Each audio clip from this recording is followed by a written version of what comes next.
his PhD has been in sociology of technological cultures. He has curated a couple of those perception conferences in which he's collaborated with Ivan Illich as well, and had done a book, co-authored a book on speed. Often design schools get prejudged by the image that word design evokes. But design schools actually have a deeper spine to them, which is informed by this concept of design thinking. Now, design thinking essentially is the capacity to imagine new possibles, to imagine new possibilities, to imagine new futures. And I think this part of design now is being sought by many institutions. Design thinking is being taught now in management schools, in engineering colleges, to try and generate new ways of doing things, new ways of imagining things, and so on. So that's an area that we share, and I think he has used this very well to see and spot what was emerging as a counterculture to what the larger technological world was sort of thrusting on us. So there have been huge amounts of counter actions, and in those actions he saw possibility of a new kind of a culture emerging, and in response to that culture, emergence of that culture, he coined a new word. I will leave it to him to describe what that word is.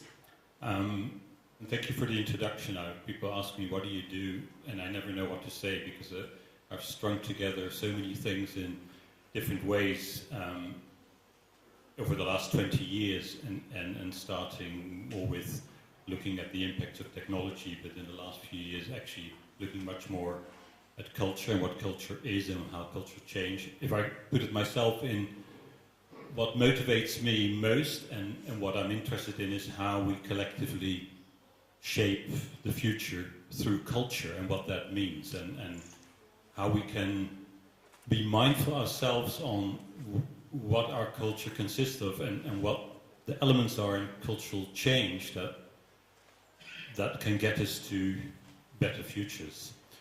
But let me start very practical in a sense, and I raised it in one of the plenary discussions before, in my hometown in Amsterdam, in Holland, where there is this group, this cultural center, that tried to coin the phrase New Amsterdam, which I did also lectures in America. It's quite funny because, of course, New Amsterdam is the first old name of New York, and they start laughing. But I mean really New Amsterdam, the 21st century Amsterdam, where there's been an incredible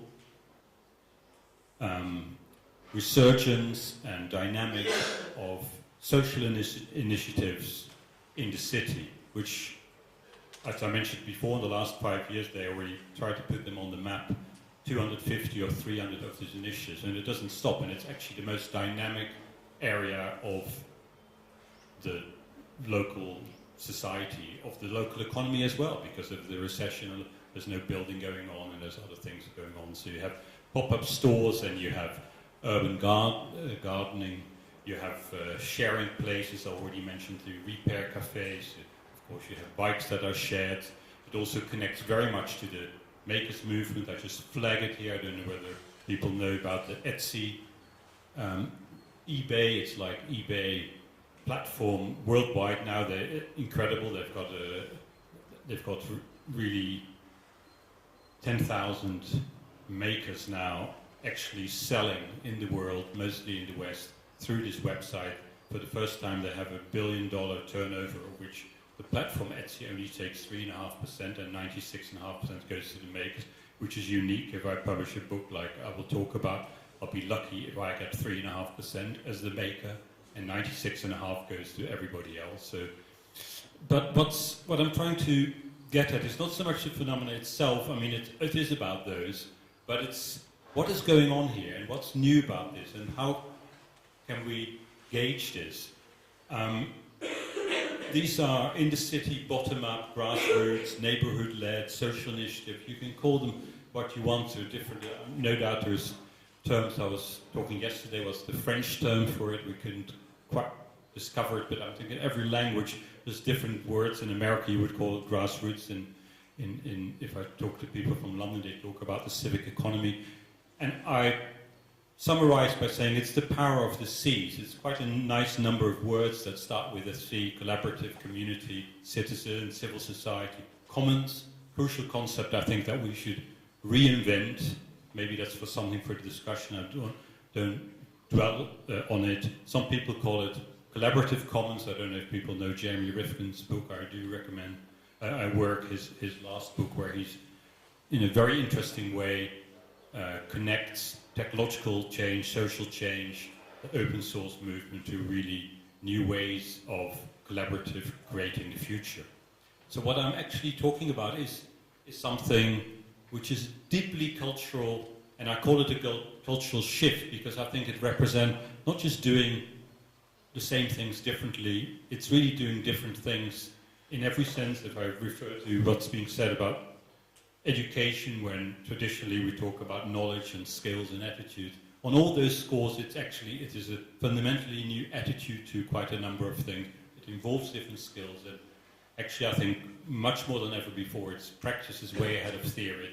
It's new knowledge that comes out of the praxis, which is a very big break from a century or 2 centuries of modernist and enlightened idea that knowledge comes first and then it's applied in practice. And of course, through most of history, this was never the case. It is only the last 200 years that this happened. And now there's sort of a reversal to different things. But this cultural shift, it really is a new ethos, and we have to look at it in that way because it will tell us something about where we can latch on to develop that further. So it's not like a philosophical point of view, it's got ethical values.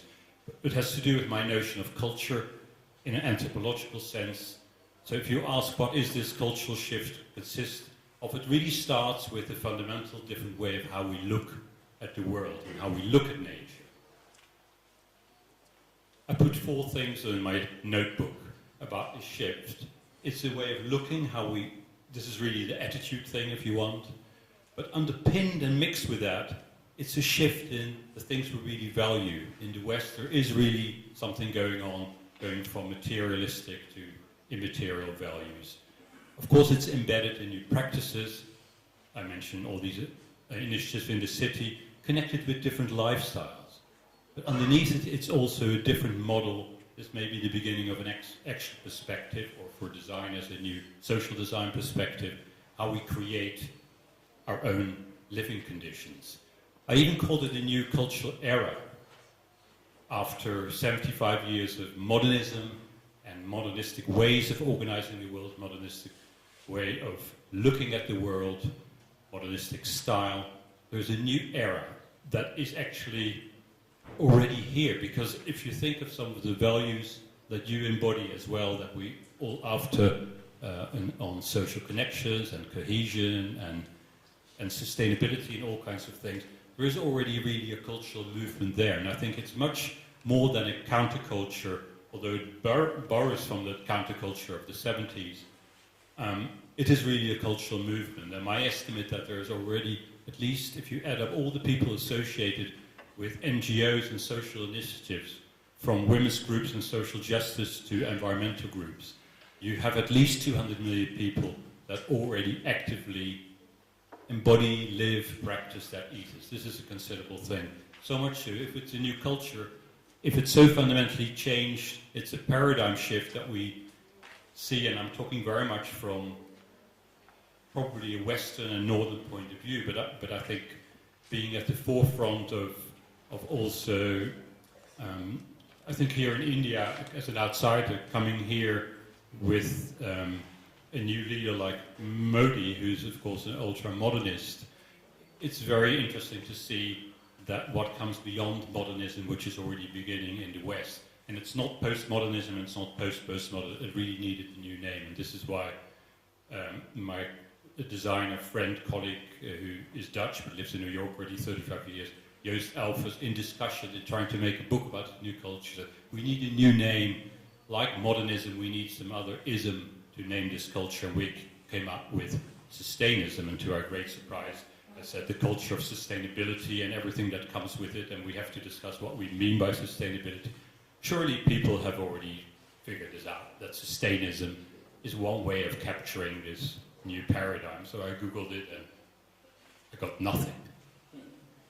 So, okay, well then I'll coin the word. And we coined the word Sustainism and wrote this visual graphic manifesto. I just hold it up.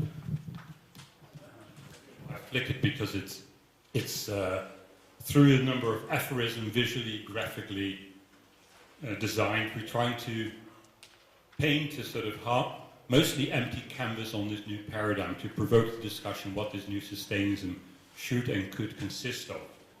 The argument was, this came from Joost Elfers, who's the designer and a symbol maker and a publisher, saying if it's a new culture we should also have new symbols and we should make a cultural product. So let's make a visual book, which we did, and the book is essentially a manifesto that brings us new words and new symbols to trying to explain, or to not explain, to put up that there may be a real beginning and emerge of a new mindset attached to new lifestyles, and beneath it there are fundamental value changes going on. And if it is really a paradigm change, which I think we see the beginning, then of course, obviously, what we have been talking about in the last days, we really have to rethink what do we then mean by sustainability in this new world. We cannot depend on the modernistic, linear, progress-oriented ideas of both sustainability and development. We have to open it up. And as we were I was trying to make this manifesto, trying to capture some of the essences of this new culture. We had a lot of slogans and things, and it's quite interesting. This is one of the key ones, that everything is interdependent and interconnected, which we didn't realize was Chief Seattle a long time ago, but it's something that is much more to do with the interconnected world that's only been possible in the last 20 years because of internet, because of new technologies, but nonetheless it's becoming very real. I'm just flagging a few things to give you a feel of some of both the way the world has changed and how culturally large groups of people beginning to look at this world differently. That the whole connection, after having 30, 40 years of globalization, that there is the local is being and has to be redefined. It's no longer the local versus the global. We all know that we are in many ways locally rooted. Local relationships are important and probably the most important, but we can't deny that we're in a globalized world. So we have to rethink those kind of things. The new culture of Sustainism is also the culture of open source and of Creative Commons. And so that's also something, a very mentality thing that you see in all kinds of areas. We were talking the other day about some group in London who started Wiki House, which is trying to do building where we share our design for houses, and it's like an open source design, and so it can be done locally. We also in the manifesto played with words like the modernist credo in design of like less is more, to say that's no longer what we should be after, do more with less, that becomes the more approach. But just when all those kind of fundamental things change in people's perception of who they are and how the local is related to the global, or how they have to act, or whether information should be open and what's the new commons, it's clearly that when we talk about sustainability, we have to go well beyond green in a sense of that it's all about the physical environment and our impact on it and our relationship with nature in itself. And that's, of course, a crucial... I'm not trying to push it aside as if that's not an issue, but to me it's embedded in this cultural change. So in my ways, if I put my sociological hat on, I would say that the sustainability is a value, and a very important one, just as much as other values are there as well, and we shouldn't set it apart. And it's the relationship between the value that we care for the earth and that we don't destroy the environment to other things. I think is the hallmark of Sustainist culture. So it's also a way of combining things, saying the Sustainist culture, it is more connected, more localized, but yet in a globalized world, it's more bottom-up, as well as more sustainable. So I think what we're looking for are solutions, and the great examples I've heard from different areas, it was in energy and about zero waste, for example, just to pick up two, that the most exciting solutions to those issues that I've heard and the success stories with energy are indeed the examples where the ecological and environmental sense is linked to the social sense. It's like what Jogi said, you cannot redesign the park without redesigning community, or you probably shouldn't redesign the park without thinking about what it has to do with community. So it's a different way of reconnecting the social, the physical, the environmental right from the start, and underpinned, and I have to go quite quickly, I suggested there are quite a number of values, and they're not new values, but they come back in new forms that underpin the Sustainist culture. And I'll leave it to you to, from your own experience, to fill in what they mean. And I picked out 4: connectedness, sharing, localism, proportionality, in addition to this ecological one. Let me very quickly try and spend 30 seconds on each of them, and I've tried to capture them with a sort of slogan. The one is that from now on, and this is something that I'm trying to teach designers, I'm not a designer myself, as Jogi said, but I'm more like a design thinker, and also do a lot of things at design and architecture schools to teach new designers and architects that they all think in terms of object. They want to make a house or a single object, but they have to learn to think in terms of relationships. And the idea that from now on it's about connecting is of course clear, but it also goes on that level that it's actually quite difficult to design a relationship rather than a thing, and it's something that in modern designers they haven't really learned. Another huge development is the sharing economy. It's sometimes referred to as collaborative consumption. And think of what I may call the Facebook generation.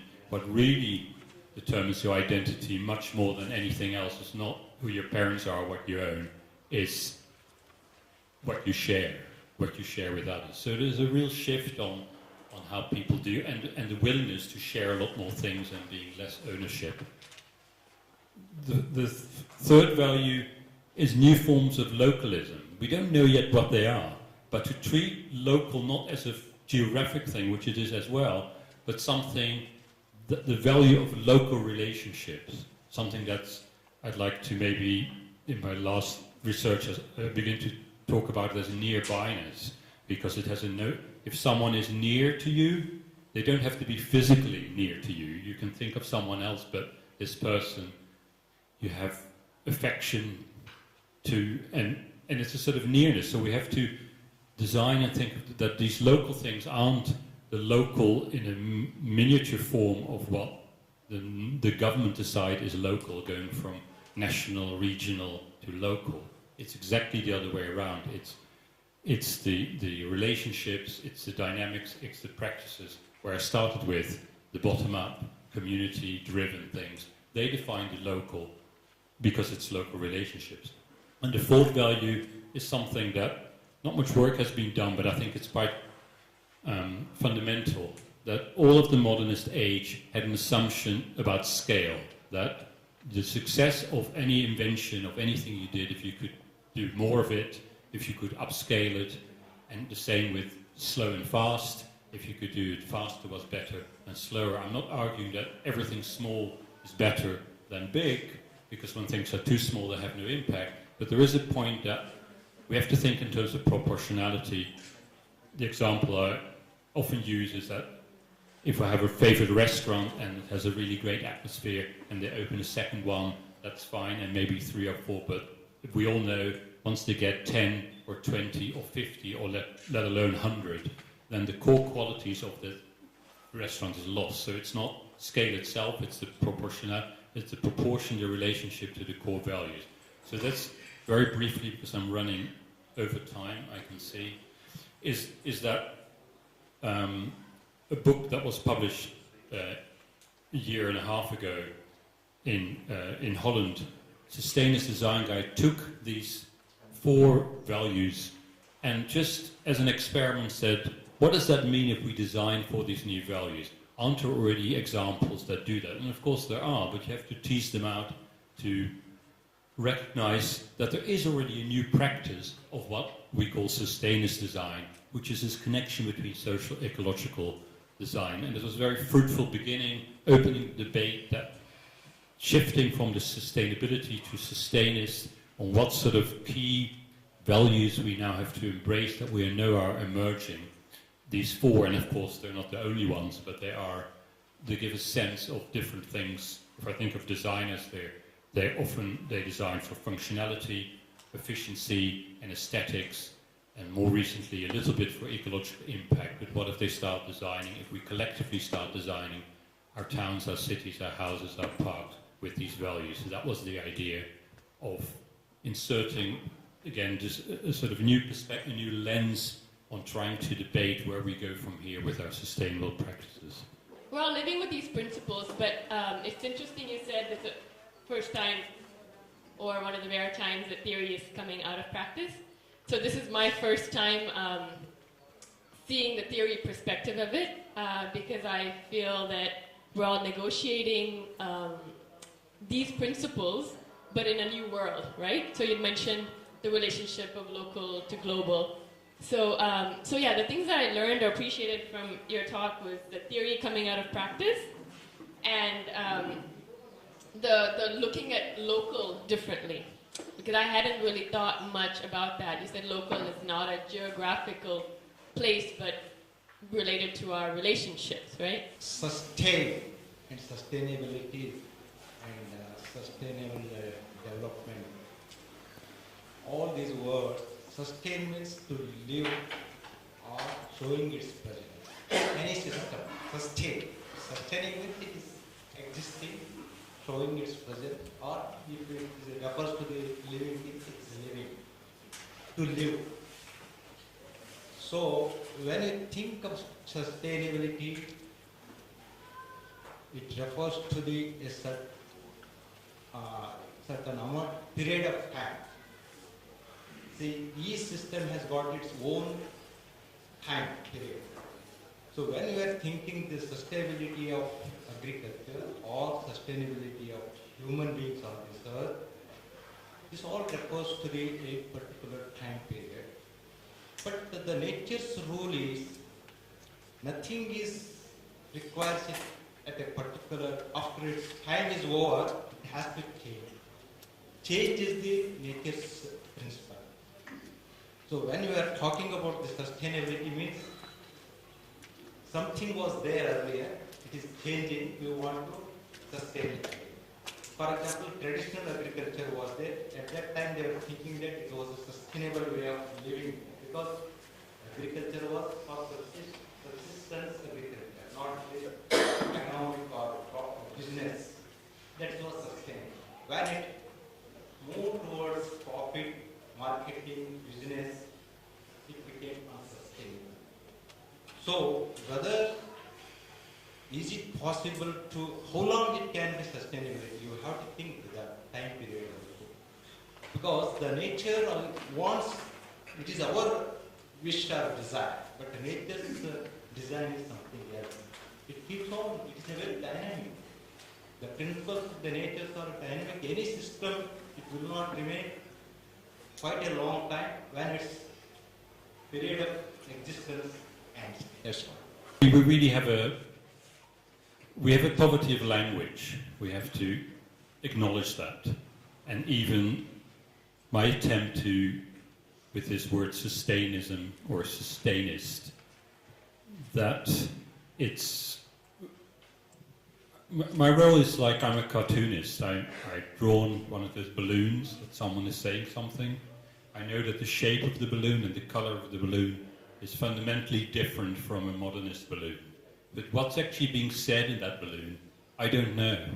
We have to find out for ourselves altogether, and there may be different meanings. So we it's not going to help us. We have to have I mean, this is about the February dialogue. We have to dialogue about that. We cannot say, okay, what is it now? Sustainability, isn't that about sustaining over time? I don't know. I mean, that's about time. Maybe sustain, the word is also to do with sustenance. So maybe it's sustaining not of time, but of place. Maybe sustainability has to do with groundedness, with connected to the earth, or centering in ourselves, or a certain mindset. So I think we have to, in a way, hold back this scientific, analytical, modernist drive that, I mean, we're all modernists where we're all being raised and educated in modernism, so it's very difficult to get away from that. We have to postpone a little bit of like, what is then the definitive definition of Sustainism? But I want to link this to the first point about what are then concretely, because I don't think it's so interesting the word is just an opening. It's opening a door or window to a different, change in the conversation. But now we have the conversation. So what's the conversation about? It's not about the word. The conversation should indeed be, there's two things that drive me most for myself to look at. One is the notion of local, which, as I said before, the local and the global are not opposites anymore. We embody them both. But we know that if we live globally, we have global lifestyles, it's in many ways meaningless. We do lose all kinds of connections that we talked about before. So we have to redefine the local and practice it and find what it means to organize locally, to live locally and think about this. And the other thing, which is probably more political, equally difficult, is that we have to recapture this idea of commons. Most of organizational theory, political theory, governance and so on, at least in the West, and I think it's here the same, has been mostly on public or private or combinations between it. But this third space, which is fundamentally different, this idea of how to deal with our commons, really is one of the key questions I think we have to address. So I resonate with when you say this local is important and these things hang together. But it's already important, I think, to be mindful of these kind of concepts, to then try to give them meaning and fill them, because we have to change the conversation in our dialogues. I think the Gandhian model was, the Swadeshi model was similar to what you beautifully put it together, yes. But a lot of us interpreted it as Indianness. No, he was more talking exactly this.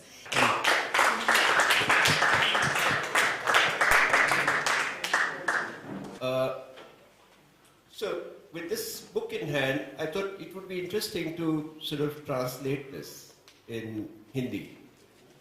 And then one, of course, very quickly realized that it's not just a project in translation, it's a project in transliteration. Because to begin with, we couldn't find a Hindi word for sustainability.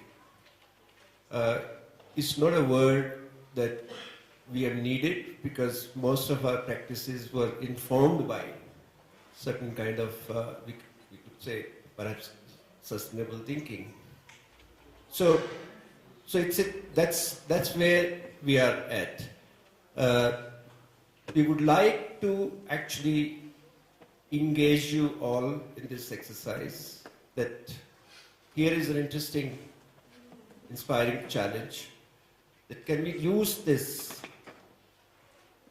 Sustainist guide as a trigger to start a process of going to various intervention. We would be traveling to various intervention sites where work is happening on, where the core inspiring principle is sustainability.